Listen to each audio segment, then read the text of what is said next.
दुनिया है 84 लाख की योनि। हर योनि में जो भी सजीव है सब में और जो निर्जीव है सब में भगवान वास करते हैं। सिया राम मैं सब जग जानी, कर प्रणाम जोड़ी जुगबानी। सर्वम खलविदम ब्रह्मा, भगवान सब में विराजमान है। चींटी से लेकर मच्छर तक, देवी से लेकर देवता तक, यहाँ तक भगवान प्रेत में भी वास करते हैं। आप आश्चर्य करेंगे, भगवान प्रेत में भी वास करते हैं। वो कैसे? एक नामदेव नामक भक्त थे। भक्त का नाम था नामदेव। नामदेव जी अपने गांव में रहते थे। भगवान के बड़े भक्त थे, बड़े भगवान के बड़े भक्त थे। तब रात्रि में एक दिन कुछ संत जी आए, लगभग मध्य रात्रि थी। भक्तमाल में चर्चा मिलती है, भक्तमाल में लिखा हुआ है कि रात्रि में कुछ संत जी आए, नामदेव जी से कहा गया कि नामदेव जी कुछ में भोजन कुछ जल पिलाइए, जल दीजिए, कुछ जल हम पिए।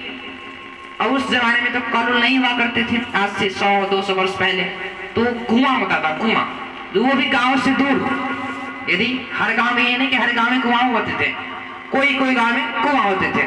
तो यदि अपने गांव में कुआं ना थी तो दूसरे गांव से शाम के वक्त ही पानी किसी बर्तन में भरकर और अपने घर में रख लेती थी, ताकि रात्रि में काम हो तो उससे काम करेंगे, उससे उसका प्रयोग करेंगे। समय को बस नामदेव जी के घर में कोई जल न था, जब कुछ नहीं था।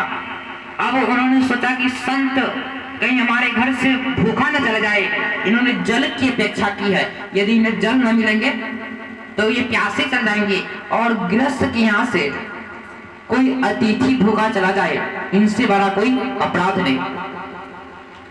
गृहस्थों का परम धर्म है। स्कंद पुराण में भी लिखी हुई है कि जिस गृहस्थ के यहाँ से अतिथि भूखा चला जाता है या निराश होकर चला जाता है, जिस गृहस्थ के यहाँ से अतिथि दुखी मन से चला जाता है, असंतुष्ट रूप से चला जाता है, वह अपने सारे पाप को उनको दे देते हैं और उस व्यक्ति के सारे पुण्य को लेकर चले जाते हैं।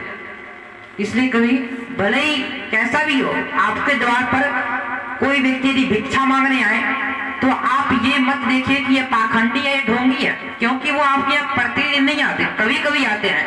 तो हमारे घर पर आए हैं तो हमारा फर्ज बनता है कि मैं उन्हें दे दूं, मैं अपने धर्म का पालन करूं।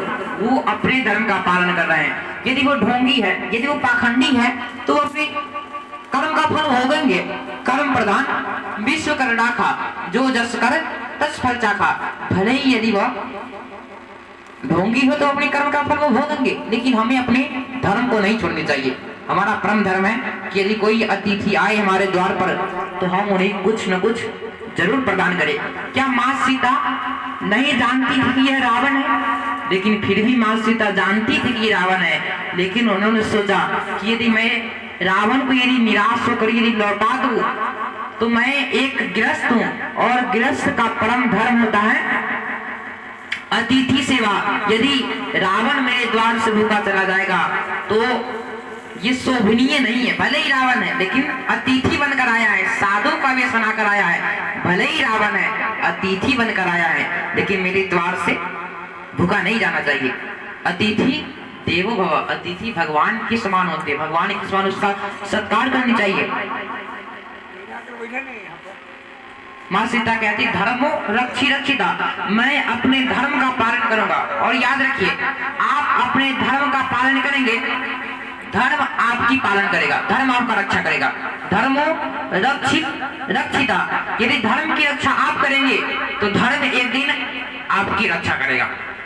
ये बात बिल्कुल सत्य है। यदि धर्म की रक्षा आप करेंगे, धर्म आपकी वास्तव में रक्षा करेगा। माँ सीता रावण को दी, लेकिन दुख तकलीफें तो उठानी पड़ी, लेकिन अंत में विजय माँ सीता की हुई। तो ठीक उसी प्रकार यदि हमें धर्म के मार्ग में चले तो दुख हो गई, लेकिन हम पराजय नहीं हो सकते, हम समाप्त नहीं हो सकते। जब नामदेव जी के यहाँ कुछ संत जी आए, कहा कि जल दीजिए। नामदेव जी के घर में कोई जल न था। तब नामदेव जी अपने गांव से बाहर जो कुआं था कुआं से जल लेने के लिए एक बर्तन लीजिए, मटका, और कुआं से जल निकालने के लिए चल पड़े।